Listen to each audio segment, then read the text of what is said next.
second you leave, I call you right back to check for monsters in my sheets. Yeah, high school was hard. You'd fight with my mom. I'd fall asleep to the screaming, sound machine always speaking, left emotional scars. Now I'm 21, a soul of 50 years. And now that you are gone, I'm doing things that I shouldn't know from. I'm doing things that I shouldn't do. At 21, a soul of 50 years. And now that you are gone, I'm doing things that I shouldn't know from. I'm doing things that I shouldn't do. At 21.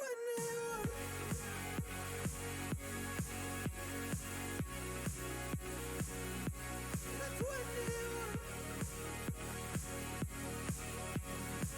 I'm doing things that I shouldn't do. At 21. I'm just a kid. I'm doing things I shouldn't know from. Yeah, doing things I shouldn't do. At 21. Yeah, I play you my favorite songs on a car ride while you list me all the people that left you in your life. Oh.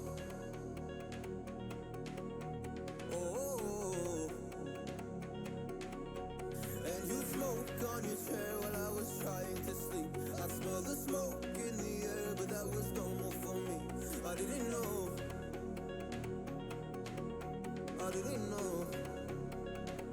But now I'm 21.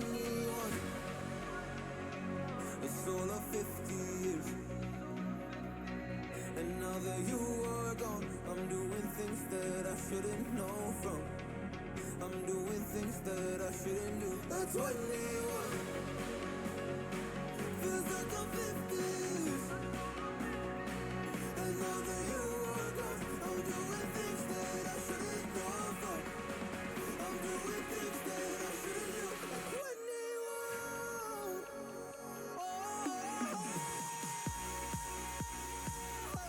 At 21.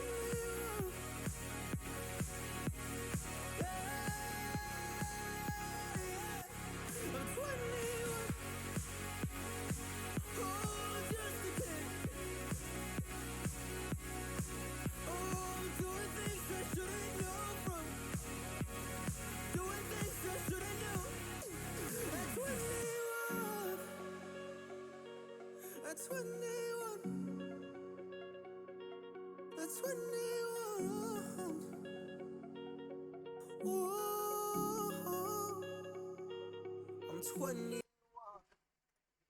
Hey, happy Thursday, everybody. All right. Hopefully you are all here for 2454. Seem to have pretty good luck getting people to find out how to find the page or on Twitch instead of Zoom here. So hopefully you get my notes. I hear you don't get emails about announcements, so sometimes I announce it and then I email it. So if you're getting it twice, sorry, but rather everybody get it at least once. So this is our web systems development course in PHP and Java, JSP, and servlets. I'm Eric Chinesky. Hopefully you had a chance to Google me. I've got my little profile out here in D2l. Given this course had a prereq, I assume you're all familiar with Desire to Learn, and that you had already taken a Java course. I assume so. Great. So if you want, you can check out my info here. I usually do in-class introductions with everybody, but we're going to skip that for now. So office hours are on Discord, or I can do Zooms if you prefer. I'm not opposed to Zoom. I just don't think it works well for lecture content. So Monday, Tuesday, Wednesday, and Thursday evenings. Thursday is my crazy busy day, so it's a little hard to get in touch with me Thursday, but I got a little bit of time there to make sure we can get everything up and running. Hopefully one of the other times works. If not, schedule an appointment with me. I'm up late all the time. I have 6 kids at home, and I keep very busy between teaching here and at Dearborn, and I'm technically on hold as a doctoral student who's taking some time off because this remote learning thing was not working well for me at all. But we're going to spend a little bit of time going over the syllabus and all the tools that we're going to need. And the plan is to go till about 3 o'clock live. If we were meeting in person, we would have time after I show some stuff for you guys to practice it. So I'm going to talk about a bunch of stuff. Yeah, 2 a.m. email. I'm up rather late, so this is my cell phone. I have a phone number on campus. Don't use it, please, because I don't check my voicemail. I've actually never been to the campus since I got hired as a full-time faculty member, which is a little weird, but that's the pandemic for you. So call my cell. I'm usually up by 8 or so in the morning, sometimes a little bit later if I need to sleep in, depending on what kind of night I had. But after 8 is probably fair game. And then anywhere up till midnight, you're fine to call me. I will mostly guarantee I'll be awake. So feel free to give me a call, text me. I'm good at texting. Find me on Discord, email me. You guys are good at all those sorts of things.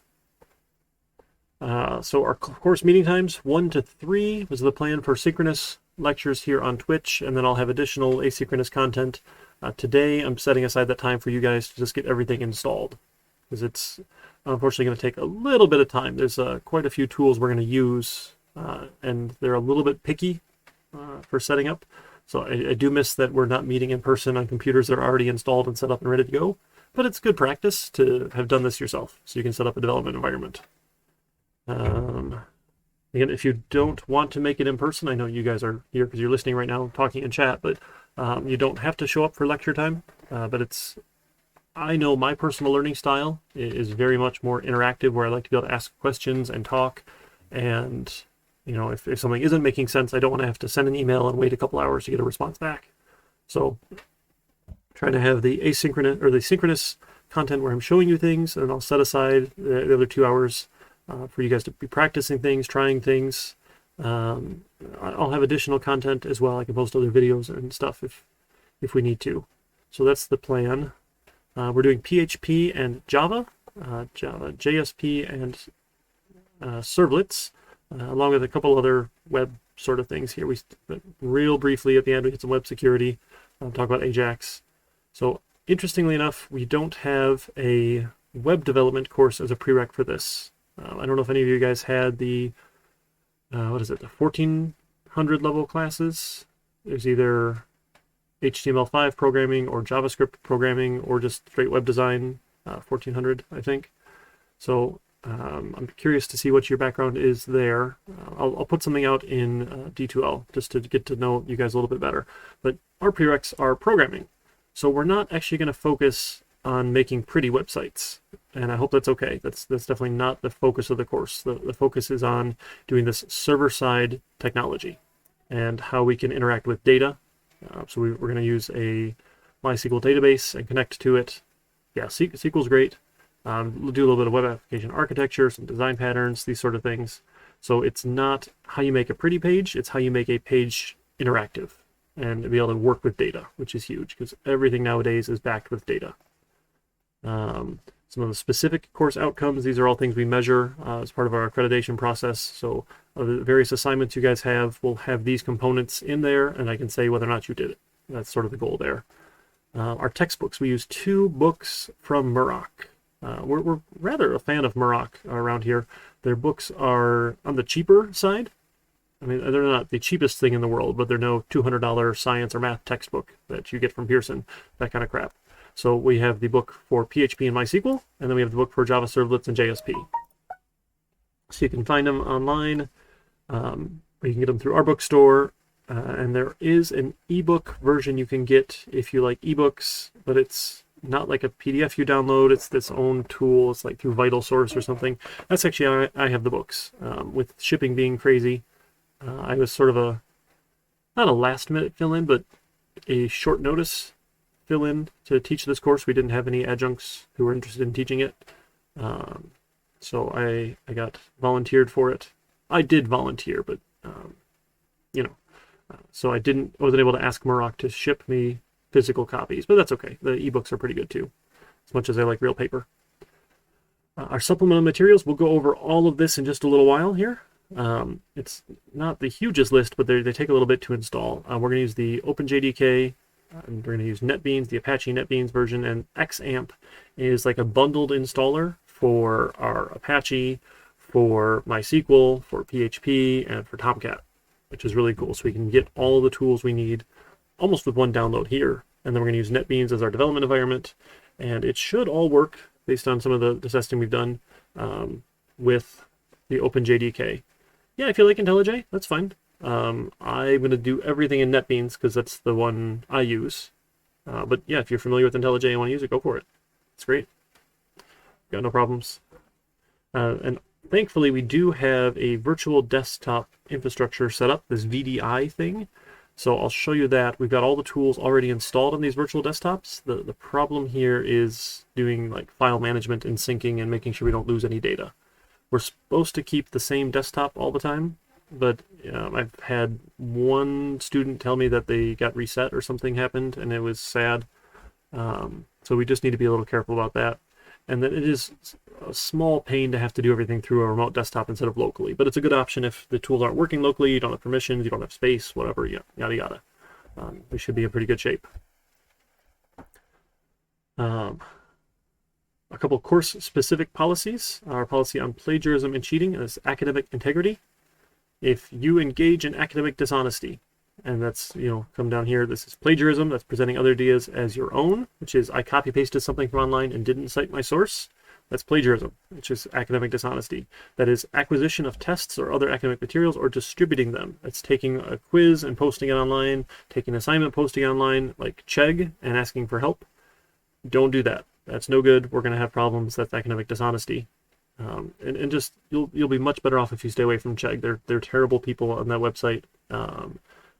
And it's just awful. I can appreciate the idea that they started with, but it's terrible, and I've had lots of bad experiences trying to get my stuff taken down from their website when people post my assignments, and crap people turn in that isn't even actually doing the assignment, but people think it is because they paid for it, and just stay away from Chegg. They're terrible. I despise them. So an aiding and abetting are fun language here. So if you share your code with your fellow student who said, oh, I just want to see how you did it, you're also guilty of academic dishonesty. So tell them to do their own work, right? Or come see me. It is probably the ideal thing here. Okay? If you are engaging in academic dishonesty, you will immediately fail the course and get reported to the dean's office. It is at that point, as soon as I have reasonable suspicion of academic dishonesty, I have to fill out this giant form, document all sorts of things, and ship it over to the dean, and then it's out of my hands. You fail the course, and they have to take care of it from there. And OCC does, I believe, still have our 3-strike policy. If it happens 3 times, you will be expelled and no longer welcome as a student at OCC. So we do take this very seriously. It's a big pet peeve of mine when people cheat, because if you cheat your way through the class, you're not really learning the material, and when you get a job, you're going to suck at it, because you don't actually know anything. And if you suck at your job and you have a degree from us, that employer is not going to want to hire someone else from our school, because they're going to think we did a terrible job training you. So it's in your best interests to encourage or ensure that your fellow students are not cheating as well, because it just devalues your degree, right? And it makes everyone look bad when cheaters graduate. So I do my best to make sure they fail. This is just a pet peeve of mine. Okay. Our code of conduct, this is silly, like keeping classroom corridors quiet, but it's a template. I'm sorry. The stuff people care about here is our grading, the course grading policy. I do things by weight, which I did have someone say is confusing. So I assume I just didn't explain it well. So what happens is we're going to have several projects throughout the semester. Your total score in everything that is a project, whatever that score is, will account for 50% of your overall grade in the class. So if you get 90% score on your projects, you'll get 90% of 50 is that contribution towards 100% total. Does that make sense? Hopefully I'm saying that right. The quizzes, right? We'll do quizzes over our material that we cover each week. That all together, totaled up, your score for the quizzes will be 10% of your total grade. So the points are only important or relative to the category that they're in. So we'll have individual projects. We'll have... Oops, sorry, my phone is not on silent. That's annoying. I should fix that here. There we go. I have to sneeze. Let me try and mute you here.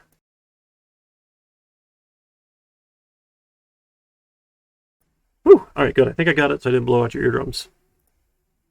Sorry about that. We'll have one exam, just a final exam. Usually I do a midterm, but the way that our content's broken up made that feel a little silly to have to do a midterm. So we're going to have one final exam. It is open book, open notes, open internet sources, just not open neighbor. Right? So you can use the stuff that's online, use your textbooks, use the notes that you've taken, use your projects, but you can't talk to other people. So that will be a time-bound exam on the last day. So like once you hit start, you'll have a set amount of time to finish it. The quizzes, though, are open all week long. So at the end of class, I'll work on posting a quiz. It'll cover the content that we covered that week. And then you'll have all week to get the quiz done. You can go in and out of it, open and close it, whatever. There. So the quizzes, really, I like to say, are your incentive to read the book. I'm going to do my best to give you the important material out of the chapters and show you some demonstrations of things. Yes, please do. I get paid very well to be a software engineer, and no one has ever told me I'm not allowed to look stuff up. Go figure, right? So I don't expect you guys to memorize anything. I think testing whether or not you've memorized something is crap. So I don't believe in it. So none of my exams or anything will be without notes, right? Because why memorize something if you don't have to? Just know where to go find it. So that does mean, though, I've been told that my exams tend to be harder than other people's exams because I'm expecting you to be able to go find the right information. And so you're going to be applying it. So it's not multiple choice. Multiple choice is just stupid, in my opinion. And I'm allowed to have those now. So, yeah, it'll be open book, open notes, everything will be. And then we'll have a final project, like a capstone project for the course, will make up 25%. So essentially, 85% of your grade for the class, you've got lots of time on. The projects, all projects, you'll have at least 2 weeks to do. So please do plan accordingly. When it comes to projects, this letter grade is fine here. I can't take things late. That's why there is no late policy here. The reason why is we have due dates for projects. So when the project is due by 1 p.m. on a day, that means at 1 p.m. or like 1:05, I'm actually going to be showing you the solution in class over Twitch. And I'll say, this is how I would solve this problem for you guys. So I just can't take it late once I've shown you guys how to do it and solve those problems. So please do plan accordingly. If there are some serious extenuating circumstances, family emergencies, whatever happened, I've been known to give alternate assignments, but it has to be like a serious thing, not, oh, I just forgot to get it done, right? Like you have time to work on these things, so please do plan accordingly. But if it's actual emergency, I'm happy to work with you on stuff. So. This N grade, basically if you don't turn in the first project, you'll get an N grade, because if you haven't showed up for the first 3 weeks of class, we have to give you an N mark, and this affects all sorts of things related to financial aid and whatever. So please do, and I won't give you an N mark without talking to you, or at least emailing you. So I'm not going to talk to you, but I will email you beforehand in case you're watching this asynchronously. Just don't worry. As long as you're participating, you're good. That sort of thing.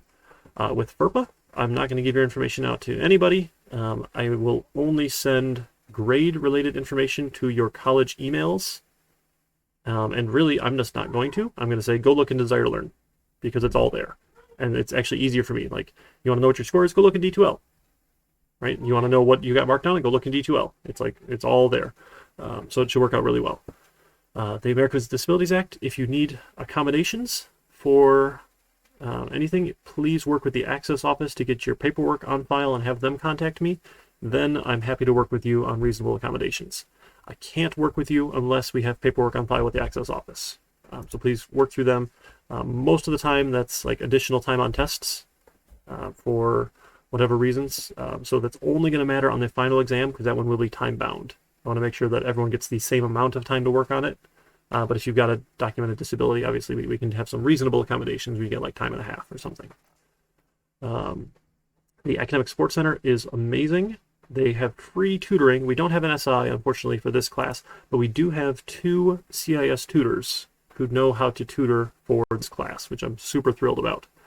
So they are an awesome resource here. You go to the Orchard Ridge campus, and I know it says 2019 at the top, but it's the actual 2021 document. Whatever, maybe they just, it doesn't matter. So we've got Tim and Rika, both can tutor for $24.54. Tim can tutor for anything CIS, Rika specifically, a couple of classes called out here, and this class is one of them. So if one of these time slots work, you can book individual appointments with them for perfectly free. Perfectly is a weird word, I'm sorry. It's free. The ASC, that's I think one of the coolest things about OCC is we have this entire center set up for academic support.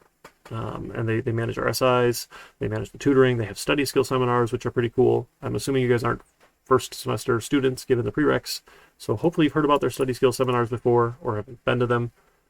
They like to encourage us to give extra credit to go to them, but it just feels wrong to me to give extra credit for something not class related. But still, they're cool. For D2l, again, I'm assuming you're familiar. If you're not, please do yell at me and tell me that you're not familiar with it. That's fine. We can figure it out.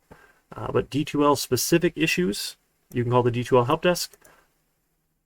I've never had a problem with this, except for like one time they were totally out. There was just an outage. Everything else is typically content related. Like if the question on the quiz you're not sure about, right? Obviously content comes to me. You ask me questions about content. If like you can't click a button on D2l, yeah, you can call them and see what's going on with that. So get in touch with them if you need to there. Tech skills, you can use a web browser. You found Twitch, so I think you guys are doing well. You know how to use D2l, file processing, or word processing, presentation creation, file management, and attachment. File management is going to be huge for this class. We do all sorts of weird things with files on our web servers, so you should be familiar with that. The technology appropriate use regulations, this one's more important for meeting in person on college computers, but don't do anything illegal in D2l, don't do anything stupid, and if you're using the virtual desktops, especially don't mine Bitcoin or do other stupid things, okay? And you should be fine, because if you lose access, violations of this policy can result in you losing access to college resources, and it's really hard to do CIS classes if you're not allowed to touch a computer. So please just don't be dumb, okay? That's pretty much it for that one. For netiquette, I'm super informal. I love you guys just chatting, talking at me. You can at me, whatever you need to do. Interrupt me anytime, because if it's not clear to you and you have questions, I can pretty much guarantee it's not clear to at least one other person. That's a general good rule of thumb for this. So interrupt me anytime. I don't care if you use good grammar. I just care that you're kind. Right? I won't tolerate you being offensive or rude to anybody. So other than that, we should be fine. Don't at everyone in Discord either. I think I turned off that permission, but you just don't at everyone. That's improper netiquette. Public safety, again, we're not meeting in person, so this shouldn't be anything in particular here. We do have an awesome public safety department, but man, we're not in person. For what you can expect of me, most of the time, I will have stuff that you've turned in graded within a week of the due date. So just because you turn it in early doesn't mean I'm going to get it graded early. I do try. I like to not get too far behind, but last semester was terrible and just bad circumstances all around, and I got way far behind and felt really bad about it. So I'm doubling down on trying to stay together, keep up with it this semester, and I have been told I can't get COVID again, so hopefully that'll help. And that should keep us much more on track. If I do run behind, I'll let you know, but I should be pretty good this semester. And then email communication response time. If you haven't heard back from me within 24 hours, I might have lost it. I'll just be honest. It might have just got lost in the pile somewhere. Please just try again. You're not pestering me if you haven't heard back.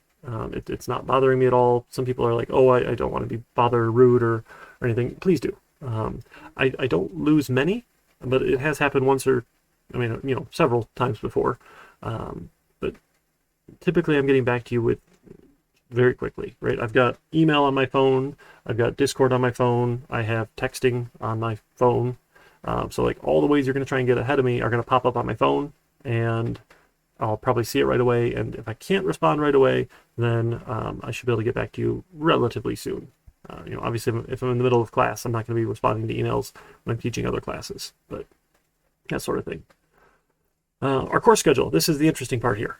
So we've broken it up into 2 sections, and there's a little tiny bit of overlap that we're going to be skipping. So we missed some of the chapters out of the JSP book where we don't need to go over some of these basics again. So we're going to start with the PHP book and work our way through PHP topics. And we do skip a large section of it here to jump to securing basic authentication and email. Just those are special particular topics here. So project 0 is really just installing your tools and making sure you can hit the default pages. We have to have that done before you can do anything else. So that's project 0 today. I'll go through the tools list. I'll show you how to install all of them, that sort of thing. I just need proof that it works for you. Because if it doesn't work within the first week, you're going to have a hard time when we actually have our first assignment and our second assignment and our third assignment and our fourth assignment, the real ones, and then the final project. So I'd like to get that out of the way as soon as possible. And given we don't have a computer lab to work in, we have to do all the hard legwork and install stuff. And we'll get into chapter 1 just a little bit. I don't think I'll actually get into that much today. I'll probably post a video for you guys for that later. I think our live content today is mostly going to be this appendix, which is installing. I'm a Windows guy. I am not fond of Macs. I've never bought into the Mac ecosystem. Some people have and they love it. Great, that's wonderful for you. I believe all these tools work fine on Mac because they're all basically open source tools. But I haven't tried it, and I can't try it because I don't own a Mac. So if it doesn't work, I can try some troubleshooting with you. And if that doesn't work, we're going to dump and say, let's just use the virtual desktop. It's not the best solution, but at least it'll get you up and running for sure. Okay? So going through, right, we take pretty much chapter a week to get started, and then we jump really quickly through other content where we're hitting more topics all at once, and we're getting into examples and working with data and those sorts of things. We'll do all of PHP up through winter break. We take winter break, and then we jump into the Java, the JSP book here, and we'll look at doing it with the Java style and all, which is a lot of fun. So either one is going to be okay for the final project. Either should work for you, whichever you end up preferring. I'm cool with that when we get to our final project. Just in case you're the kind of person who likes to plan ahead, the goal here is we're going to be building our own version of Twitter, or Parler, who's now been taken offline. So we're going to see how difficult that would be to do ourselves. And I think it's doable. It definitely won't be as pretty and as fancy because we're not getting into making things look good. We're just getting into how do I store data in the database? How do I connect to it? How do I display it on my form? How do I have people interact with my website? Those sort of things. So it should be a lot of fun is the goal. If the project's boring, then it's no fun to do and you have no motivation to get this done other than I have to do it for a score. So hopefully it's something slightly interesting, maybe. I don't know. The project they used to do was an online reservation system, or I used to have people do a college registration system. You're all familiar with our online services tool or MyOCC or whatever. We would kind of build our own clone of that, registering for classes. And I feel like doing a Twitter clone might be more interesting. So that's the goal for our final project for these. Yeah, I hope so. And for the final project, just the final project, not the first projects, but the final, I would typically have people pair up in class because we're actually in class and we could sit next to each other and we could talk after class. And most of these sessions I'll spend about 2 hours talking, and then we would have 2 hours of practice time. You would try these things and I could walk around and help you with them. So we're trying to take that model where I spend no more than 2 hours talking at you, showing you things, and then I want you to go try them yourself. Not even just for the project, but can you just follow these steps, the same things we did, and get the same results? Because some of these tools are nuts and they're quirky before you launch into the project. And then we'd have some time to work and I could help with the homework a little bit while we were in person. So for the final project, usually I would have people pair up. So if you guys are interested and willing, you're welcome to pair up with a classmate. It's not required. Typically I would require it, but given our remote environment, I just think that's insane right now. So I'm no longer requiring pairing for final projects. I will say though, working with somebody, at least in the industry, is so much better than just being stuck all by yourself doing your own thing, not really interacting with other people. You get a better product out of it because you're talking, bouncing ideas off of each other, and you can quickly evaluate whether or not your design was good or not when you're working with another person, because you've got someone else thinking through it with you and doing that validation step of, oh, is it going to work if I do it like this and like this and like this? No, so this is invited to work together on this final project. What would be cheating is having two sets of pairs work together, right? So limited to a group of two, just a pair, no more than that working together. And really, once you have like 3 people, it just gets all that much harder to collaborate and work together on these sorts of things. So for the individual ones, yes, these are individual projects. My typical rule of thumb for what's allowed in discussing is you guys are welcome to talk about ideas, talk about design. Pairs can't cheat. To talk about, this is my approach, this is what I think I should do. But the moment you have to start taking notes, you're copying too much, right? So you're welcome to use the Discord to ask questions about the project. Say, hey, I think I want to do it like this, but don't be putting code in.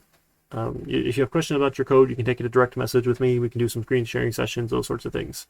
But you're welcome to talk about ideas. Ideas are fine, but like if you have to be taking notes and like writing things down and drawing diagrams and whatnot, you're copying too much. Does that make sense? And you're always welcome to ask. If there are ever any questions about our academic integrity policy, where did it even go? Oh my goodness. I scrolled too fast. Right here. If you're unsure, just ask me. I'm never going to slap you with a penalty for asking, right? Because you're asking me before you do the thing, obviously, right? This is not asking for forgiveness rather than permission. This is, if you're asking for permission, great. We have no problems at all. Hydration. Thank you. I've got my coffee cup here. I've been told that coffee is not hydrating because of the caffeine content, but it's a liquid, so I'm going to drink it. Oh yeah, I'm going to have to go get some more in a minute. I got a fresh pot downstairs going on. Did I mention Thursday is my crazy day? Yes. When I got my first job, which funnily enough was actually at OCC, I did desktop support at the Auburn Hills campus. We had an office inside the library, which is a weird place for it, but sure. And there was no drinking fountain. There was no place to get water. You had to go out the door, down the hall, to like the corner of the library, or out the library doors and down the hall. I forget where it was now. It's been quite a while. Mind trading. That's awesome, Snake. I'm going to have to steal that. Mind trading. So the only thing to drink in the office was if you brought in pop, and I was a poor kid at the time and wasn't buying pop for myself, or was the coffee that one of the guys brought in and would make. And out of the 5 people in the office, 4 of them drank it, or 3 of them drank it black, and 1 put cream and sugar in. The guy who put cream and sugar in was the boss, and the other guys would give him the hardest time about drinking his coffee with cream and sugar. So when I started drinking it, because I was thirsty, I started drinking it black, and I've learned to love it, which is good, because I'm a type 1 diabetic, and putting cream and sugar and crap like that into my coffee is bad for my blood sugar. So that's why you'll see me. I've got my phone in my lap here. Like often I'm going to be looking back and forth at my phone. Like right now, it's charting my blood sugar live. Technology is just amazing. So I'll be checking this to make sure if it goes too low, I can get loopy and pass out. So I usually keep a pretty good eye on that sort of thing. So you're going to see me like looking down or up and around or whatever. And if you keep seeing me look up, it's because I have a second monitor. I have my laptop here in front of me, and then I've got the second monitor like stacked up over it. And I've got chat up on the upper monitor, so I keep going up and down and hurting my neck here, but we'll figure that out. It's actually, my sugar's going a little high. I'm just going to take a shot real quick. Thanks to the marvel of modern medicine, diabetes isn't going to kill me, which is amazing. Like, actually amazing to think about, but that's okay. That's off topic. We got you back. Thanks. Yeah, I should be fine. I've never actually passed out from a low sugar before, but I've gotten real shaky before, and it's real uncomfortable. I also have on hand, if the coffee's not enough, because I've got morning class, 2 afternoon classes, and a night class on Thursdays. I have my handy dandy chocolate covered espresso beans. Bet you guys didn't know you're getting an ASMR stream too. You can listen to me munch on these things. These things are amazing.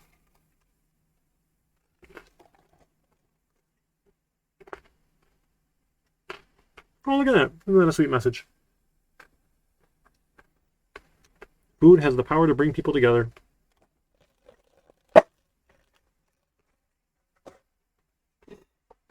All right. Back to our schedule. And we're doing all things PHP through the first half. We go on break, we come back, and we start working on the Java side using the JSP book.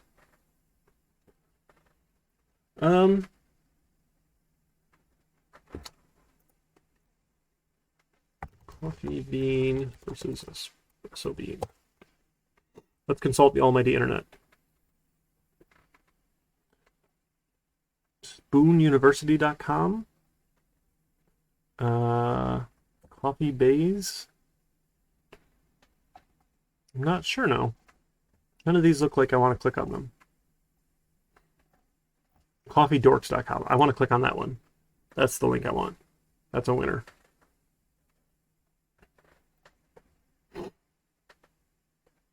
It's just the preparation, how you prepare the beans, the darker you roast the beans. Espresso beans belong to the dark coffee roast class. Put under pressure, like when it's preparing espresso. Huh. Interesting. Brewing process. Nothing more than the roaster's recommendation. Okay. He's a professional barista out of Chicago. We gotta believe this guy. Anyway. Double the coffee.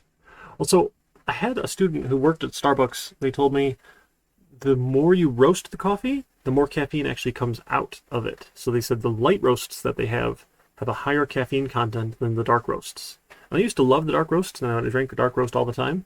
And then they told me that, and I switched over to the light roasts. Because, I mean, let's be honest, coffee is it's delicious, but it's also a caffeine delivery system. Because caffeine is one of the very few socially acceptable drugs that we take. So, you know, it's no one gives you a funny look if you tell them you have a caffeine addiction.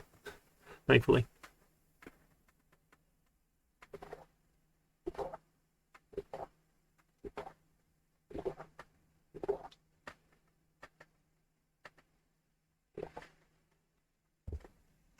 Yep.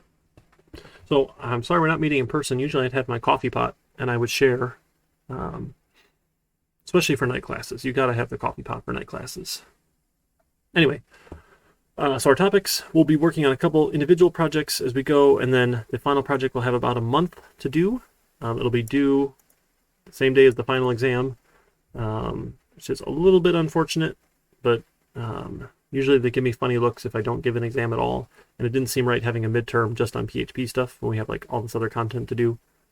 So I think that's what we're going to do. And, I think that'll be a good plan. And then the last week here, talking about DOM, Ajax, and other frameworks, just be some supplemental notes, nothing out of the textbooks here. Yeah, I should. Could you hear me drinking the coffee? I'm sorry. I didn't mean to be swallowing that loud. Usually I've got a thermal coffee pot, which is awesome, so I'll take up here in my office, and it's not like hot on the bottom, so I can just leave it on the desk or something. It's soothing. Oh, Ken, I'm worried about you, friend. I'm worried. But I would pour the coffee, and like I would get it real close to the mic so you could hear that really cool noise. But then one time I had an issue with pouring, and doing it right next to the microphone is right over my laptop keyboard. So I don't do that anymore. But I do it from far enough back over here you can still hear the pouring noise. I'll do that on break. I'll go steal the coffee pot. But my wife usually yells at me if I take the coffee pot, because everyone's pretty good about not coming into my office when I'm in the middle of something. So then she's sad she can't go get her coffee. All right, how are we doing? I think we're good so far. Yes. All right, so that's the plan. You guys with me so far? You doing okay? There is actually a syllabus quiz for you guys to take. This is my way of one more step ensuring that people understand the academic integrity policy, because I've had people before say, oh, I didn't realize, and I say that's a bunch of crap. And then the dean gets mad at me because they have to deal with it. So, okay, I think we're good here. I want to make sure I'm hitting the right buttons. Preview the quiz. So the quiz, due next week, whatever time I put it, I forget. It's one question. So don't worry about it here. It says, enter your name to acknowledge you have read and understand the course policy on plagiarism and cheating. All work you submit is assumed to be your original work unless otherwise cited. Boom. That's it. That's the important part out of the syllabus. So I just need you to say you did it. If you didn't do it and you said you did, you're still held responsible for it, just FYI. So that just, yes, you agree to the policy. Okay. Nice. I already had some people take it. Yeah, look at that. 3 people have already taken the quiz. You guys are rocking it. You are passing the class already. I'm assuming you put your name in. I guess you don't get a point if you didn't put your name in, so maybe I should wait. Oh, and other news. I had talked to our director over at the foundation, or I forget whatever his title is. And it turns out we have a couple CIS specific scholarships I was really excited to hear about. So I don't think all of them are open. But these are all the CIS specific ones, and I think like 2 of them are still taking applications through this Friday. So you can go online to the website, fill out the application, and it will like match you up with them, which is really cool. And there are other scholarships as well that aren't CIS specific that you may or may not be able to qualify for. But I would definitely say it's worth, I don't know, I think one of you had done it before. They mentioned in the Discord. Did it take more than 10 minutes to do? No, so these are OCC specific scholarships. So these were the scholarships for your courses at OCC. Other institutions that you go to will have their own scholarships you can apply for. So I'm familiar with a couple. I think one of them actually was weirdly on the page. I was looking for a couple, and like there's a U of M transfer scholarship, and I don't understand how that works because I think that actually is a scholarship to U of M. Not OC, I don't know. So, but check it out, or you can talk to the financial aid folks. They should know all about this sort of stuff, because that's the kind of thing they do. But I was really excited to see they're like specific for CIS students. A couple in here, which is really fun. So, for 10 minutes, you got a shot at some free money. Probably a decent investment, and definitely keep an eye out for these in the summer and fall and whatever when they renew. So, should be good. Okay. All right, let's go back to our syllabus here. I'm going to start looking at some of these tools.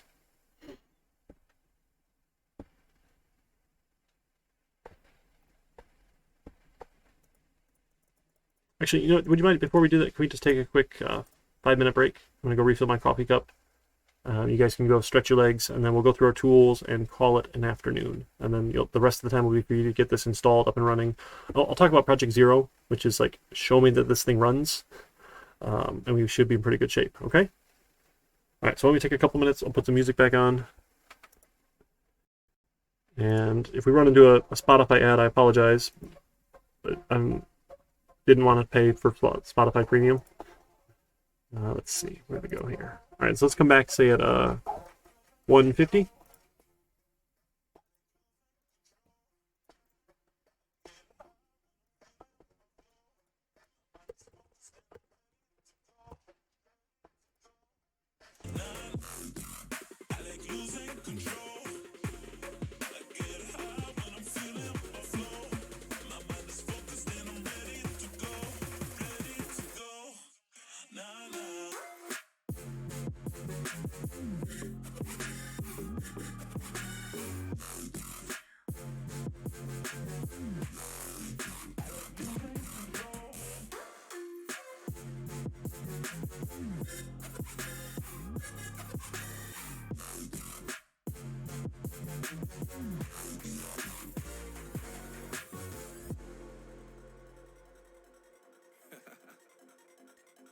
Oh yeah. Are we talking about losing control? I'm gonna show you how we lose control, baby. Watch this. Look, Marty Mark. Watch the way I start up. I've been going hard, but I can go way harder. Every beat I'm on, yeah, you know that I slaughter. And I'm always looking gorgeous, chilling with somebody's daughter. Yeah, she loving me. Say She love the way my chain sit and cut the blade. And of course it says my name if you wondering. To let you know who's finna blow. Always win and check the scope. I'm only losing control. Oh, I like losing control. I get high when I'm feeling my flow. My mind is focused and I'm ready to go. Ready to go. Nah, nah.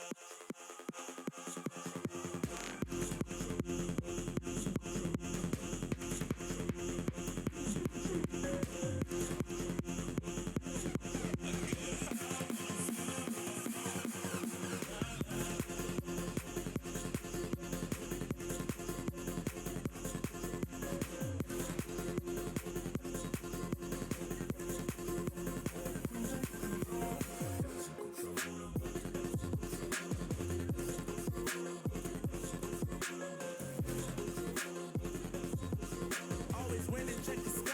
I'm only losing control. Oh.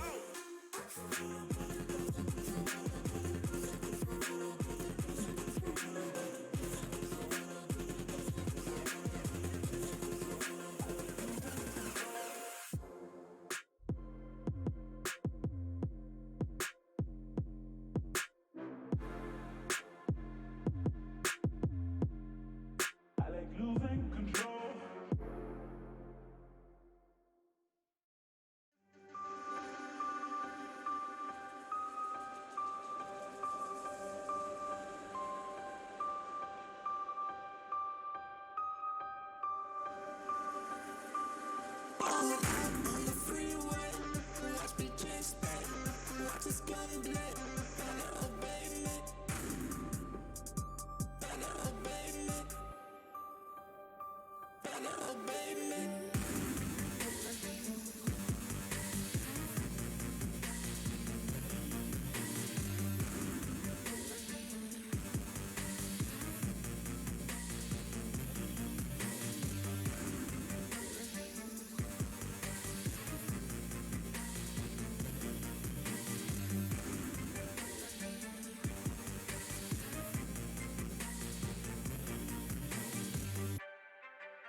Alrighty, welcome back, folks.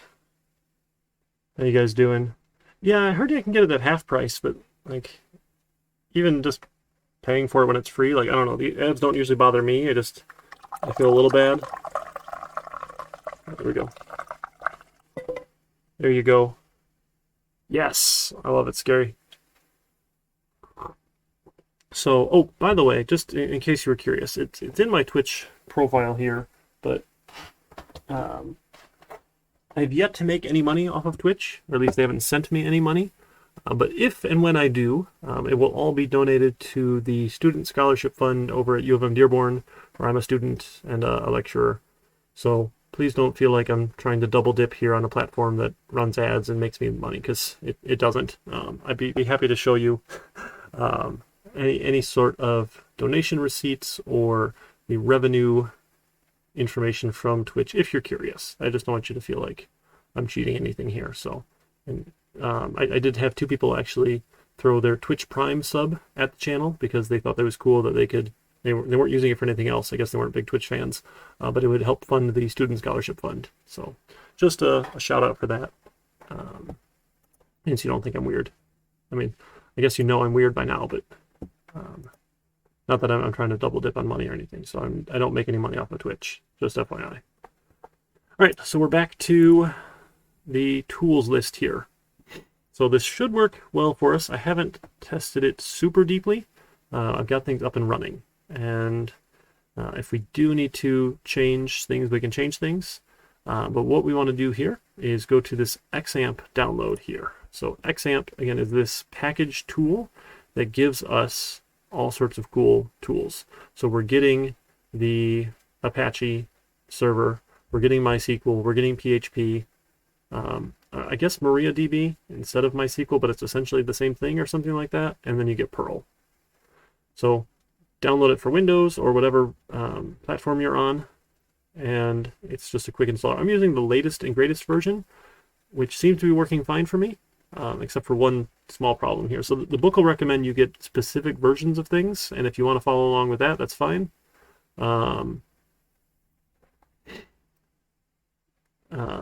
You should have no problem. We're not doing anything that we need the latest versions for. I just find they usually are supported better. And I usually will have less trouble, but we'll find out if that's actually the case this semester or not. Yeah, Ken, it's a great platform. So a shout out for the Knowledge Fellowship. If you do a !TKF in chat, it'll spam some links there for you. So I got hooked up with a group of educational streamers called the Knowledge Fellowship a while back, and they've got a relatively active Discord channel, and it's all sorts of people who just love sharing knowledge on Twitch. That's sort of what they're built around. And even before the pandemic started, I had been on board and I started streaming my classes on Twitch, live streaming the in-person versions. Yeah, C# Fritz is. We were just in his channel earlier, actually, which is nice. So he's an awesome guy. You know how you do those end of semester surveys that are anonymous and you get results or the faculty get results and whatnot? Someone in one of my night classes over at U of M Dearborn had left a comment that I'm a little bit proud of and also a little bit embarrassed of. They said I was like a squirrel with an adrenaline shot. So probably comes from the coffee that I drink nonstop. I mean, I've got 6 kids at home, so I need a little extra. So I'm usually talking fast. I've been working on slowing down and then not speeding through things quite so much, but that's sort of my style. Exactly. You need the fuel. You need the fuel. Thank you. You are validating me today, Ken. So I said, well, I've been watching people on Twitch for a long time. I actually started years and years and years ago when Day9 would stream StarCraft stuff. And that was kind of how I got onto the platform. And that's just amazing. He's such a cool guy. And I thought, well, it can't be that hard. I should be able to do this. So I found OBS, the open source OBS studio, downloaded that, hit stream, and it worked, which is really cool. So I don't actually put a lot of effort into it. I think it auto mods links. You should put it in the Discord. That's probably the best place to put it there. And if you don't have the Discord link, it's !Discord. You got a couple commands out there. I think they the bot will tell you what some of those commands are. Let's see. Yeah, you can see a whole list of commands there. So Xampp Discord, a warning, like when you hit download, it should just download. Yeah, there's a link to Discord. Oh, thanks, 404. Okay, cool. I will look at it after the stream is done. Does that sound okay? Or is this something you wanted me to see right now?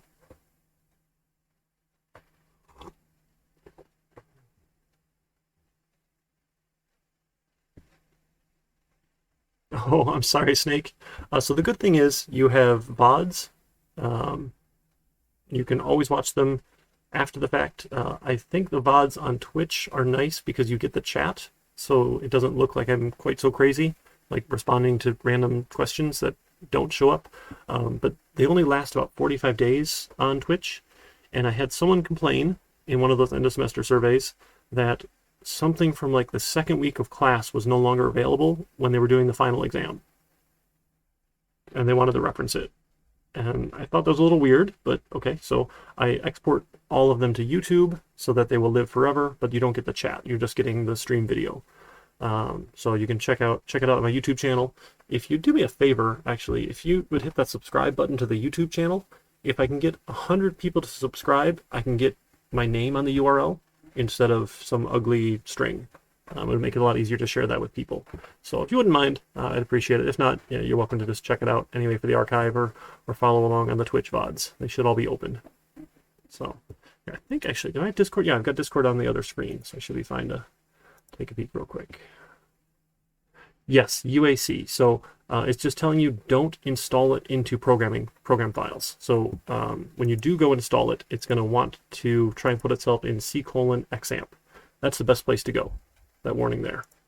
So once you download the installer, I've actually gone through these steps when I was doing my testing here. It's a pretty quick installer, but yeah, that warning, I wonder if it'll pop up for me. It'll probably just say it's already installed. Let's see what I get. Let's see. Oh, I don't have a YouTube link. Oh man, you're right. I need to add that command. Let's go to Studio, YouTube, and Nightbot.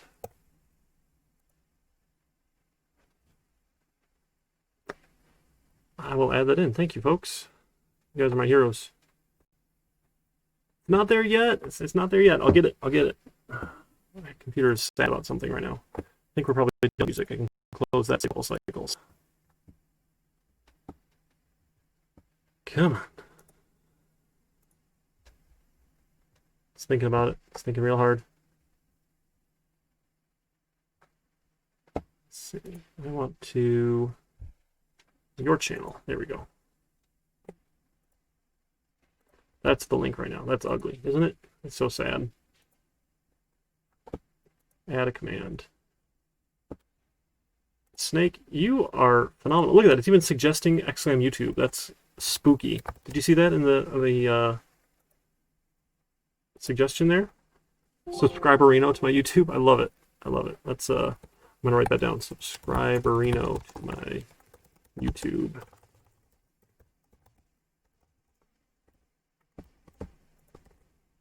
Subscriberino to my YouTube. That is amazing. Done. Yes, and I can put it in my channel description. I know how to do those things. I'm not stupid. Just give me a second. I think it's on my main page here. And I need to mute myself, right? Because otherwise we're going to get some weird echoes. Let's see. There we go.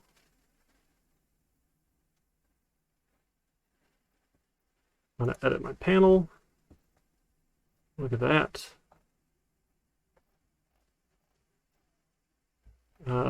Probably just in my bio there, right? Check out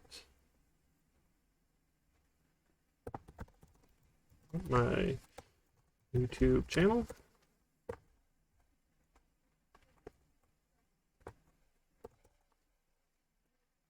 You know what? It's got to say subscriberino to my YouTube channel.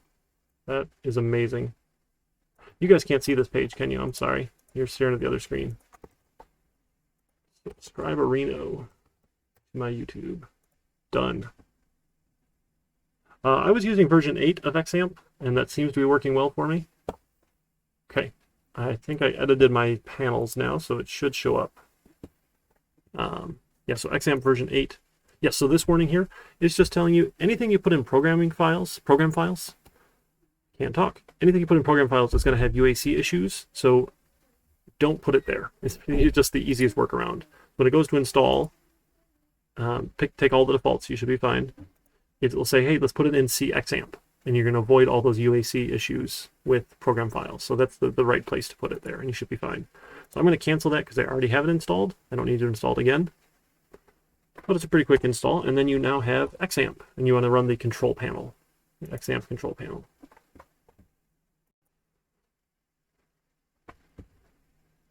Look at that. Custom commands. Thank you, Nightbot. Subscribe Areno. I love it. I don't know why that's so funny. It's funny to me. Yes, thank you, Snake.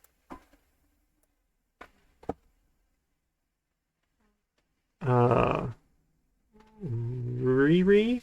Is that Riri? That's probably close enough to your handle there. Thanks for testing those out for me. So Xampp is awesome. It's just this package installer for a couple of common tools. So we're not going to use FileZilla or Mercury, but we're going to use Apache, we're going to use MySQL, and we're going to use Tomcat. So a couple things you might need to configure. I have configured them because I have a bunch of other stuff. Ray. R-E-I. Oh, okay. That's funny. I always thought Japanese had their own alphabet. I didn't know that you could spell Japanese things in English. That was sort of me being stupid. Sorry. That's not funny. Ray. Okay. So, the Apache server likes to default itself to run on port 80. And again, the networking class was not required for this. So, there's all sorts of interesting prerequisite knowledge that we're just going to hand wave and say it's magic. But what you want to do is go to the config, the first Apache config, httpd.conf. That's our HTTP server config in here, and it's just a plain text file. It's nothing super fancy. You can open it with other things too, but it defaults to text files. Imaji, which is the writing out of English phonetics for Japanese words. Oh, that's fascinating. Makes sense. I mean, we need a way to represent the sounds in another language, I suppose. So anyway, so I open up this file, and I don't like scrolling back and forth because this file is big and ugly and a bunch of junk in it here. So what I do, I hit Control F for find, and I'm going to search for 80. So that is the port number here. So usually on the web, the interwebs, everything it goes over port 80 for regular HTTP traffic. HTTPS traffic or secure traffic runs over 443. So it's under config and Apache config, the first one here. That's our first config. Oops, I probably don't need it open twice. And I just searched for 80. So there's two places I found to change it. The first one here says listen on 80, and I changed it to 50,080. What happens is these port numbers here, this is a port number, our computer with the networking protocol knows how to use different ports for different things. And there's lots of well-defined ports that have defined uses, and then there are dynamic ports. So I forget where they start. Dynamic port range. Let's see.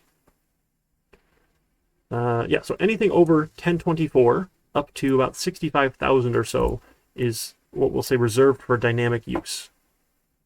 So any application can pick one of these and say, I want to use this port.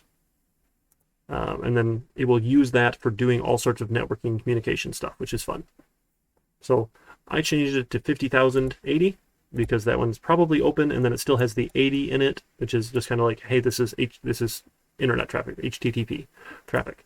So I changed it there once, and then you can do Control Find Again, or F3 for some reason is the Find Again. The next is F3. I don't know why. So then I also had to change it here under server name, localhost 50,080. So you don't necessarily have to follow along right now. It might be a little confusing trying to go back and forth between the two, watching and changing and watching and changing and watching and changing. So we'll have the VOD. You guys can try it, and then if you run into issues, I'm happy to hop on some screen sharing with you guys and get everything checked out and up and running. But that's essentially what we're going to do. As soon as I'm done lecturing, I'm done streaming, it'll be your chance to try things and to get it working out. Okay? So if you change that, then you probably won't have port conflicts. Because what happens is I also run IIS, which is a web server. That's the Windows web server, and that one's using port 80. And Windows gets upset if you say, hey, I want this computer to use port 80, or this program to use port 80, and this program to use port 80. Windows says, nope, not allowed. Someone already claimed it, right? Someone called dibs. So I just changed my Apache server to use something different. That's all. And once I changed it there's one other place that you can change it in the regular config button. So this is the Xampp config button here. Has a service and port setting. And this one is not all that important to change because it's only like what the control panel does, which is still a little bit weird. It's not the service specific. This is the ports it will check. So I changed it here as well to 50,080 for Apache. I left the SSL stuff alone. We're not going to bother with that for now. We'll talk about that a little bit when we get into the security. But for now, we're just going to mess with the main 80 port here. So it might work for you at 80, and that's cool if it does, but all of my stuff is not going to be using 80, so it might be a little confusing when you get to the examples. All right, after you've done that, you should be able to hit the start button. And it should give you some messages in here whether or not it works, which is nice. Here we go. So it even shows me there's two processes. So if you open up Task Manager, you can take a peek at Task Manager. And if you go to Details, there's this little PID column, your process ID column.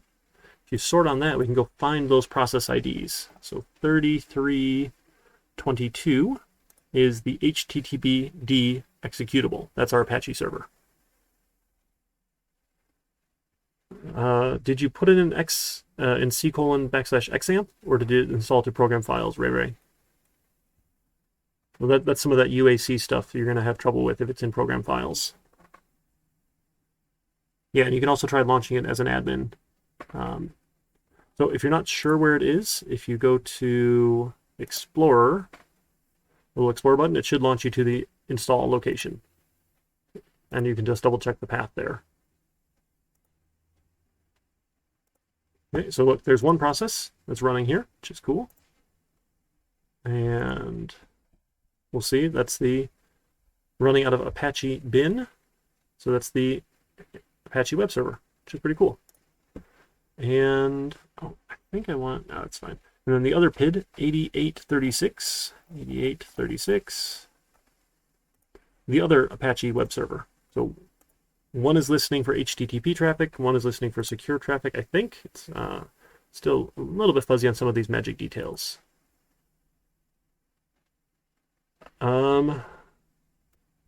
Scary, you probably could.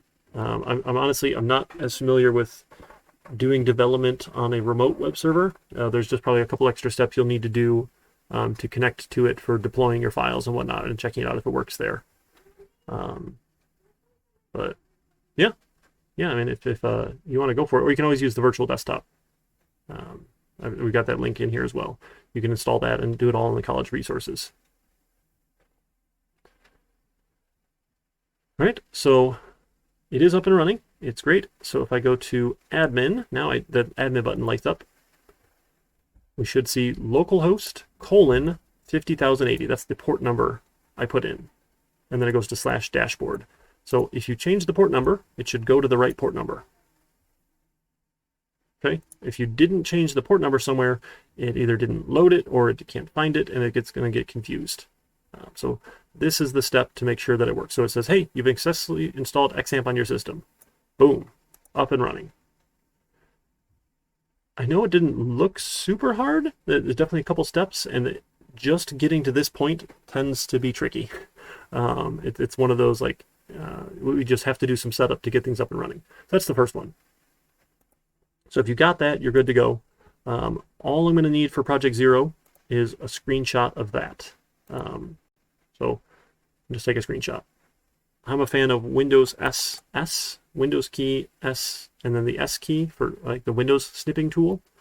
You can just use the print screen key on your keyboard if you have one. My Surface Book doesn't have the print screen key, so I had to use other keys. Yeah, I imagine there's lots of ways to do it, and that would be fun to do if we had a physical lab to play in. But it's a little harder for me to troubleshoot remotely. All right, so let me come back here. We're going to go to our other tools. Other tools, I don't know, assignments. I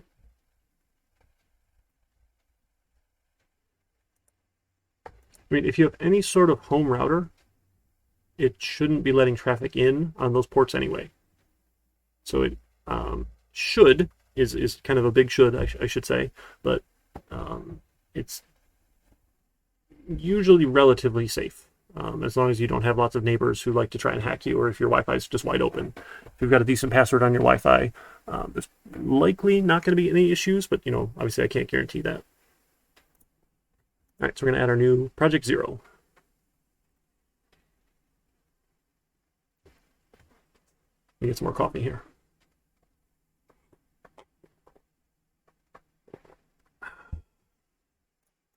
All right, 0. Got tools. And we need to add a new... No, so you don't need to install the services at all. We can just start and stop them from here. So installing them as services lets them like kind of auto start and lets Windows manage them as a Windows service. So there's this little services option here. You can click services and it will show you the services Microsoft Snap-in to manage things that are installed via Windows. So these things are installed and they can automatically start or whatnot. This is kind of how Windows does all of its stuff. We shouldn't have to do that, and you probably don't want it running all the time anyway. So I think it's typically easier to just launch the control panel, hit start, and then you can stop it when you're all done. Because, I mean, it's not going to spend lots of cycles keeping it up and running, but if we don't need to have things running, it won't clog anything up on your computer. All right, so I need to make a new grade item in projects. Got tools. So this one is 5 points just for getting things up and running. So by next week, 11:59 p.m. or so, I'd expect this to be done. So follow the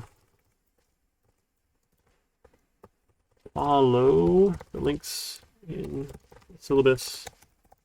Install Xampp, open JDK, and NetBeans, or your favorite IDE that you are on your own, sucker. No, sorry. You submit I hate documents with screenshots, but I don't have a better way. I guess you just attach a screenshot file. I don't know. That's showing install is working in a Hello World PHP project.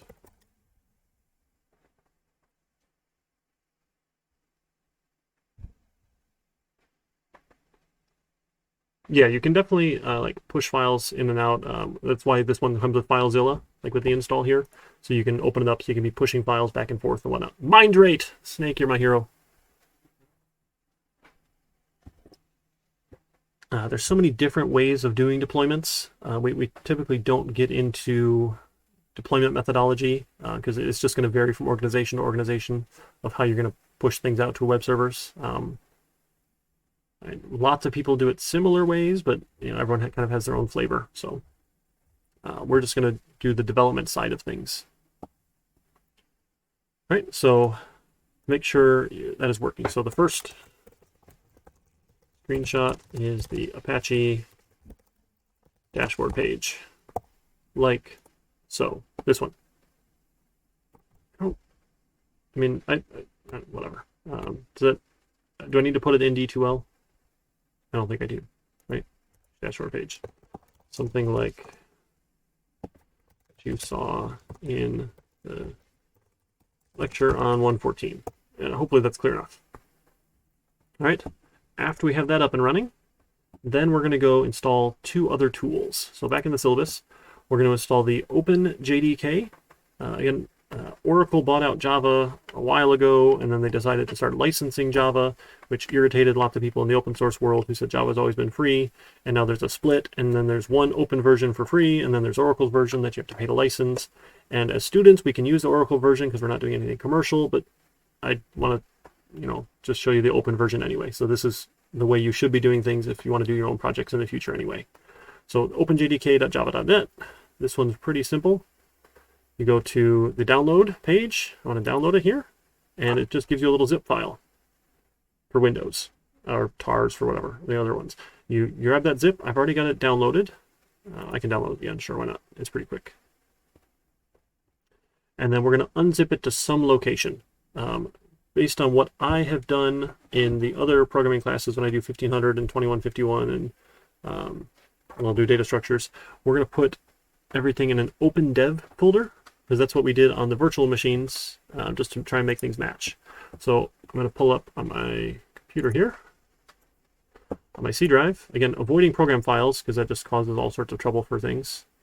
I made a folder called Open Dev, and that's where I unzipped that JDK, the OpenJDK. I also have the JFX, and that's where I installed NetBeans as well, just to try and keep everything together here in one place. So you just take this folder. It's, you can right-click and extract it. Extract. And it'll say, hey, where do you want to put it? And that's where I go find that OpenBin folder, or OpenDev folder. And you can do browsing, go find it, extract it to here, and you're off to the races. Okay? So that's the OpenDev folder. So install the OpenJDK to C:\opendev. Or extract, I guess, unzip. JDK, download to OpenDev, ... Okay, put it there. So NetBeans in C:\opendev. Again, if you don't put them in OpenDev, I don't care particularly much. But if we all follow the same pattern or the same convention, it'll just make life a little bit easier. But again, if you want to put them elsewhere, I don't care. Like, I'm not going to mark you down because you put them in a different folder. Go for it. So NetBeans here, we're going to use for our PHP development. It has a download, 12.1, sure, whichever one you want. Go for it. Those will be fine. That is a nice installer.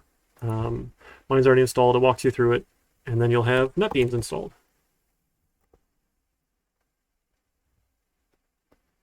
Okay, once we've installed those 3 things, we'll get to the JSP, the Java servlet stuff later. I don't want to have to do too much of that setup right now. When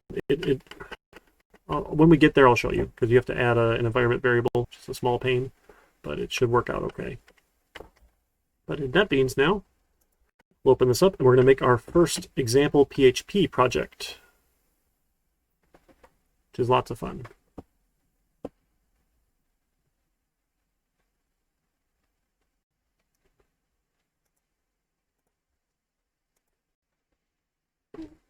Then NetBeans and create a new PHP project in the Xampp. Yeah, you should be fine. Any of the versions should work. Again, I like the latest and greatest because it's usually better support or has less bugs, but I guess that's not always true. So, and you're welcome to use the specific versions the book recommends. So in NetBeans, if you go to PHP, this might not be lit up yet for you.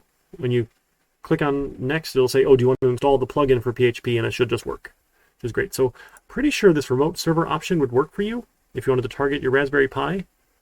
I've not done it before, so I can't, your mileage may vary, but I believe that's your track there. Again, we always just focus on, we'll just do it on the development workstation here because that's the easiest thing for us to do. So I want a new PHP project. It should install the little plugin. You should be off to the races. We'll say next. And if you have all the other stuff installed, it should hey, do you want it in Xampp htdocs? Here's your project name. That's so cool. It just finds it. If it doesn't find it, you can go browse to Xampp htdocs. This is where we're going to put all of our PHP stuff. This is hello world PHP. Okay, and you can pick all sorts of versions and flavors. I love defaults because defaults are easy. This putting metadata in separate directories is a good habit to get into, but for now it's just kind of confusing. So right now we're going to be lazy. We can look at better practices a little bit later when it's not so overwhelming. Is that okay? So we're going to take some shortcuts and do some not ideal things just because it's easy, right? So this is not what you'd want to do for a production web server application. This is development mode only. Just big warning lights there. So we've got that. We say next. We get a bunch of other options here. Now here we are running on a local web server. Yes, because we have our own Xampp Apache server running. The URL we need to change now. If you change the port number, like I did to 50,080, we need to change it. If you tried it and it started on port 80, you're great. You don't have to change anything. But I ran into problems with that, and I suspect, depending on what else you have installed on your computer, you might as well. IIS is a big hog of port 80.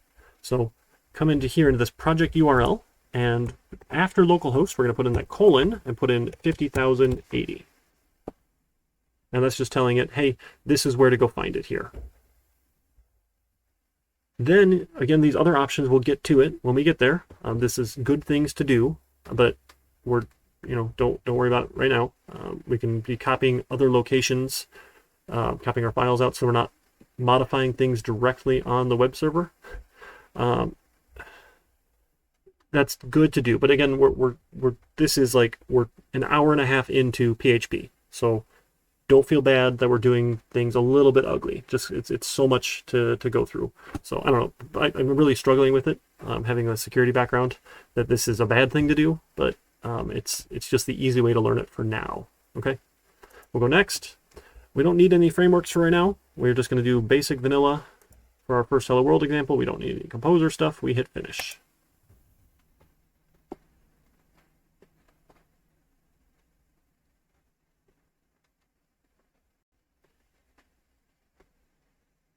All right, we should get a PHP page, which looks a whole lot like HTML if you've done a web class before.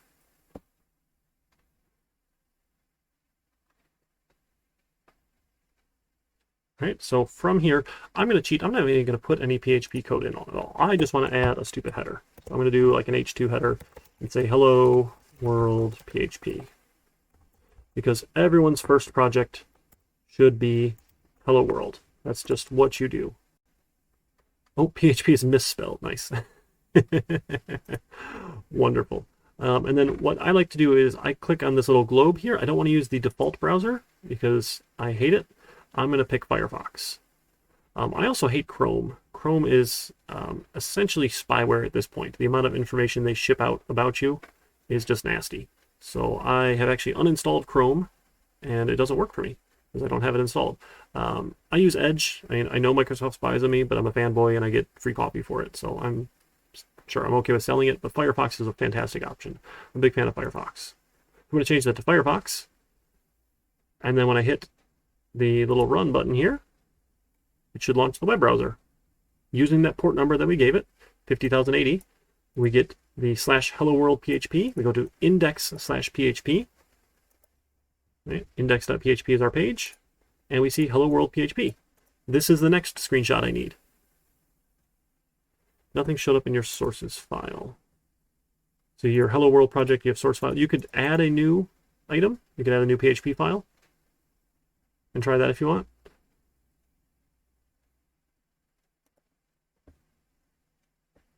Right? We could try that if you wanted.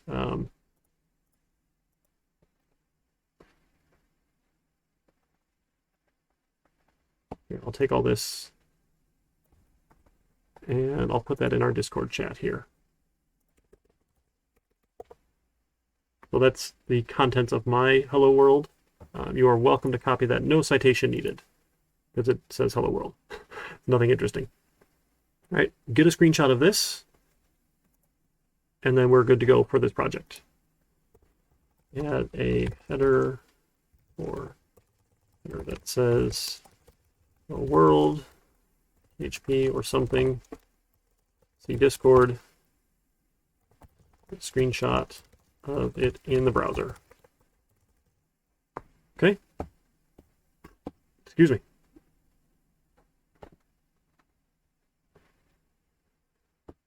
Oh, I've lost chat because I went to, there. Tell a dad joke. Oh, 404, you're my hero. I love dad jokes. Yeah, Edge is on the Chrome framework, but it's not the Chrome browser that submits all your information to Google. So it's running the same engine, but not submitting your data to Google. So it's submitting it to Microsoft, which, I mean, fine. They can do that. Let's see. What was I doing? A dad joke, that's right. So I keep all of these here on my phone because people know I love dad jokes and I love telling them all the time. All right. So I like going to garage sales, and I'm a little sad we can't go garage sailing in the pandemic here because we're trying to avoid getting sick, which I ended up getting COVID anyway. It sucks. But so maybe now I'm immune, but no one's doing garage sales anyway, and it's winter. But I went to a garage sale, and someone had a really nice looking speaker set on sale. You know, like the detachable speakers, and they had the wires you could run, and it wasn't full surround sound or anything, but you know, it was nicer than just a small little stereo or something. And it looked really nice, and it was really cheap. They only wanted $10 for it, but the guy there told me the only thing wrong with it, he wanted to be honest and upfront and everything. He said the volume button is stuck on full volume, and we haven't been able to fix it. Other than that, it works. It's just really loud. And I thought to myself, I can't turn that down.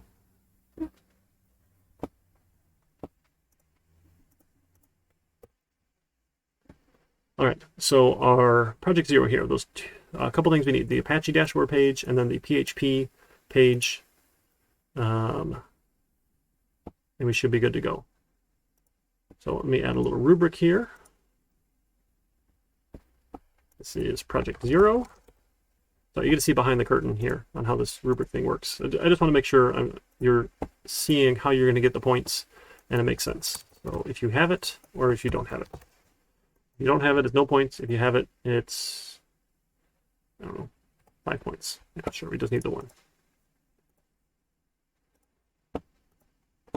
So 5 points for having tools installed, and screenshots are showing the Xampp dashboard page and the PHP Hello World page. That's it. Okay. This overall score thing, I have not really understood what it's for. I don't know why, like, I would say you have different level. I don't know. That one confuses me, so I just leave it alone. So just ignore when it says overall score. It's silly. So you get 5 points for having your tools installed, getting your 2 screenshots. The Xampp dashboard page, screenshots showing Xampp dashboard page, PHP Hello World page. Just those 2 things, right? 2 screenshots. That's all I need for this. You get your 5 points. Okay. Attach the rubric. We are good to go. Does this all make sense? What we need to do? Syllabus here. It'd be nice if I could spell right. Okay, I just want to make sure you can get things up and running. The Java stuff we'll need for the Apache server. Or I'm sorry, the Tomcat server. So we can do our Java stuff. That one I'm still struggling with a little bit, and that's actually one of the reasons they want to get it set up right away. It's not starting like I'd expect from Xampp, but I can start it otherwise, so I'm a little confused. I need to do a little more Googling. I was not having a whole lot of luck with my set environment script, so we'll come back to Tomcat when we get to the Java stuff, okay? So for now, let's get Apache up. Let's get the PHP Hello World page up, and we're good to go. Again, you don't have to change it off port 80. I'm going to, so all your examples all the ones I'll give you will not be on port 80.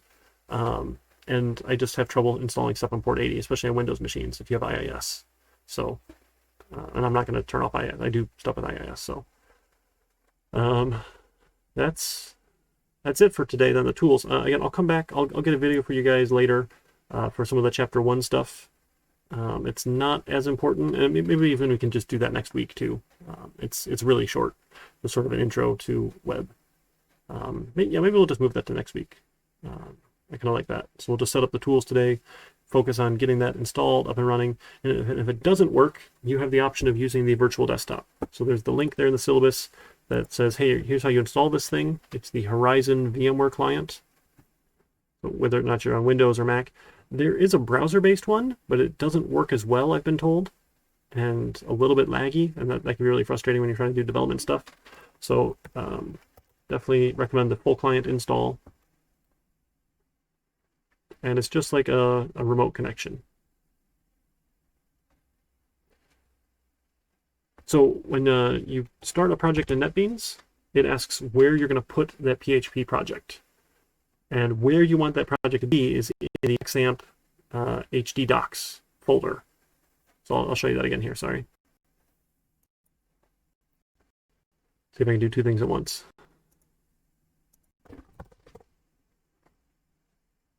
Nope, that's the wrong password. Yes.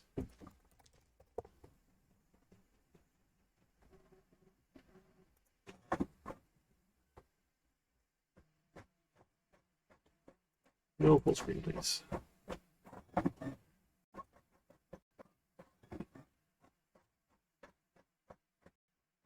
I think my wife's printing something. The printer's in my office.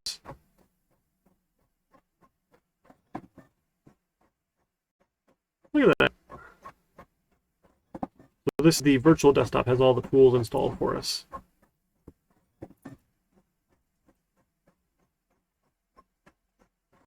Where is Xampp installed? Now we've got the control panel.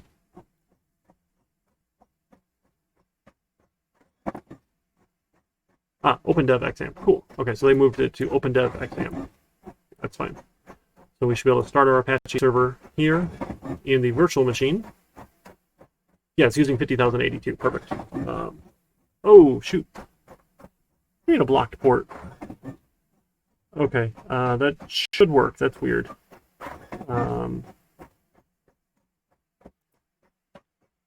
That's annoying. 50,000. 80, 4430.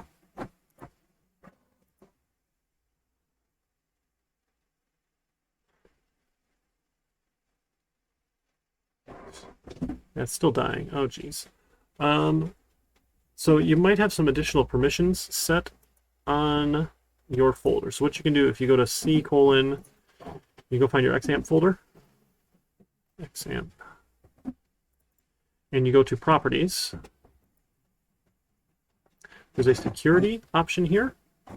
And what you can do is you can go and edit this. You want to make sure that, excuse me.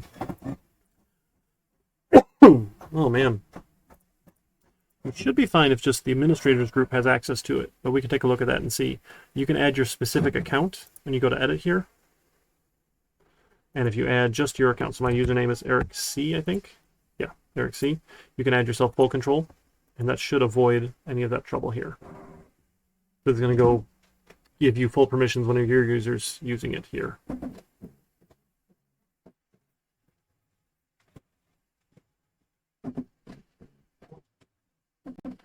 Sorry about that printer noise. So we can do a screen sharing session, Ray, if that's still not working for you. And does it start on 80 for you? Whiteboard's just trying the default. Anyway, the virtual desktop. Why is that not starting? You got anything in logs? All right, that's way old log. Nice. And nothing new there. Apache errors. Here we go. Okay, let's see.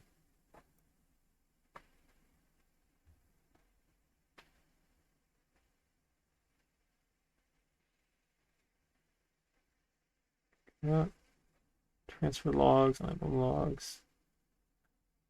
Looks like it's a problem with SSL. Huh. Server certificate does not include an ID. That's fine. Why is it trying?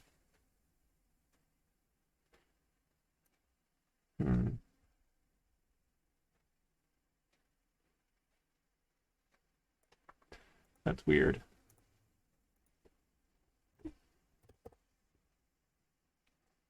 This is why this is annoying. Yeah, just using 80. Oh, this one here. That's why. 2080. Nice. Let's see if that'll start now.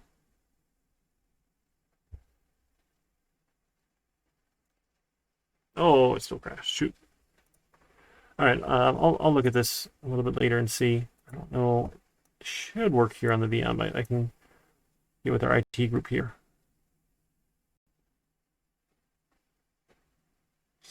443. All right, one more. Let me try one more time. 443.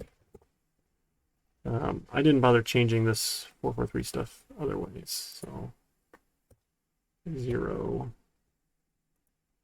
0. Okay. Try one more change here to see if I get this thing to start.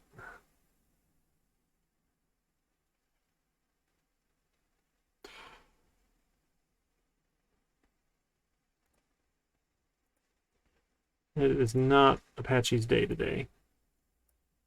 And this is the setup is just obnoxious for the first while till you get this thing up and running. Why example.com? I don't think mine's example.com. Let me double check that here. 3.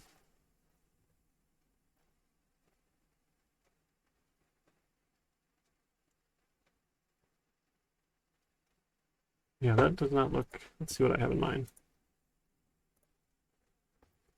443. No, it does have example.com.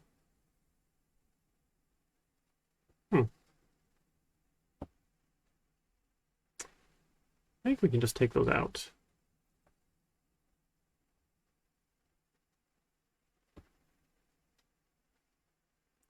So is that the problem?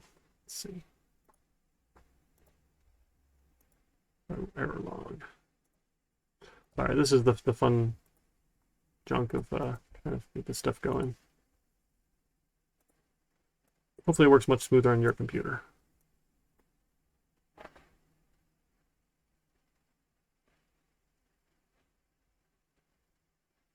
Access is denied. Kind of open log file. Is that it? Access log? Let's see. Open dev. Open dev. Xampp. Apache logs. Access log. Oh, that's going. It's there. Or if I just delete it. Let's just delete the log. Just delete all of our logs. Sometimes you have to shake a big stick at it. Beat it up. Oh, my fingers are crossed. Cross my fingers. Yes! Okay, so apparently the log file was bad on it. That's weird. I don't know. So it should work. If you have trouble with your virtual machine, let me know. Again, all I did was just delete the stuff from the logs. And then it looks like it generated some new stuff, so that's cool. Oh, I did change that port number too. I changed a couple things. Crap. But we can get it up and running. Anyway. So, should work here. Then what you can do in OpenDev, you can go find NetBeans. For some reason, we don't have a shortcut to it, and the one on the desktop's the old version. So go to NetBeans bin, go to NetBeans, and we can do the same thing here. So that's what I was going to show you. I'm sorry, you asked about the project. I got sidetracked. So when you do a new project, and you tell it you want a PHP project, it has a location, this sources folder. This is where you want it to be in Xampp HT docs, whatever your project is here. So this way it'll put it in the web server, in our Apache web server for PHP. So we can run our PHP code. That's that location I'm saying. So put it in Xampp, and it should find it for you. And if it doesn't, you can just go browse to it. It's the HT docs folder. Okay? Does that make sense? Sorry, I missed that 404. I got sidetracked with the silly VM stuff. Hey, demo. Index. Is this even going to work? Look at that, a submit. Nice. Let's change that to something better. Sweet. Come on. Load for me. I'll close some of these out. Refresh Firefox. Refresh. I don't care. It's a virtual machine. Look at that. Our demo page is loading. And again, it's not a Hello World page, but whatever. We submit. Garbage. Uh-oh. Oh, neat. SQL. That demo is interesting. I don't know what all was happening in here. That's fun. Look at that. Trying to connect to SQL. Fancy. Okay. We'll get to all that stuff later. Don't worry about it. We just need a Hello World for now. All right, so you can do it on the virtual machine if you want. You can do it on your local machine if you get the tools installed. Anywhere you want to do it is fine. Just send me the screenshots for Project Zero. And then next week, we'll jump into the textbook, and we can go over all of our material for the first couple chapters. And we should have a lot of fun. So I'm looking forward to it. Appreciate you guys hanging out. I haven't spent too much time, talking about the course introduction. I've done it like 3 times already this week, and I keep getting confused on what I said to who. So do reach out if you have questions. My goal here is to help you learn the stuff. I don't like to think of it as me teaching you guys. My philosophy, or what I like to think of it as, is I'm helping you learn it. So if you have questions, concerns, comments, get stuck somewhere, please reach out. Ideally, you're spending some time trying to troubleshoot it yourself. A good half an hour, follow the examples, take a look at the video again, go through the steps, double check it yourself. Don't just like, I clicked a button, nothing happened, ask me there. And I'll still help you, but try a little bit of that troubleshooting yourself. But after about 30 minutes, maybe an hour tops, reach out to me, because you're just going to get frustrated and upset and angry that it's not working. And typically I can look at it and fix it in a few minutes. And that's my goal. So I'm here to help. I've got these standing office hours. Just drop in on Discord, ping me, find me, chat in the channel, send me a DM, whatever. I'm dedicated this time to hanging around for you guys to answer questions. It is shared among all the classes. So again, first come, first serve, but you're welcome to book appointments with me if you want, or other times that work. I can try and make work for you guys. I've got class a lot of other times throughout the week. But evenings are typically open for me. After I get my kids to bed, I'm happy to meet with people, 9 p.m. or later or so, if you want to do a quick screen share or something. So just let me know. Other than that, we should have a lot of fun. So spend the rest of the class time today trying to get these tools installed, get Project Zero done, and then we can jump into Chapter 1 and 2 next week. And we'll go from there. So again, plan for about 2 hours or so of live stream. You can ask questions as I'm talking, and then the other 2 hours is reserved for you trying those things or additional video content if I need to give you something asynchronously. So I'm hoping, just like with a typical class, usually I'd spend about half the time talking and half the time helping you guys try all the stuff. So I'm hoping that works out well, and it'll be a good format. We can always adjust as needed. But unfortunately, I am slightly double booked this afternoon, so I can't do 4 hours of synchronous Thursday afternoons. But I'm hoping this works out well enough for you guys. We can adjust as needed. Okay? All right. Do you guys have anything else? Let's see. Other questions, thoughts, concerns? I know some of the folks are going to be joining asynchronously here. Do you guys want to go learn some chemistry? We can go raid one of my friends here from the Knowledge Fellowship. That's !TKF in chat. I just deleted all the Apache logs. I just went to the Apache, went to logs, browse, and just trashed them all. That was on the VM because it was like failing to change that access log for some reason, but I just wiped everything out because I don't care. We don't need them. Cool. All right, well, I'll send you guys over. We'll go hang out at Prof. Melko's channel. He's a chemistry prof over some place in Florida. He's a real fun guy. And he does a much better job streaming than I do. He definitely puts a little more effort into making it entertaining. And all sorts of camera effects and cool things. So he's a hero of mine. And he's super smart. You get a PhD in chemistry, you gotta be a smart person. So we're gonna go raid the channel. Oh, I can't.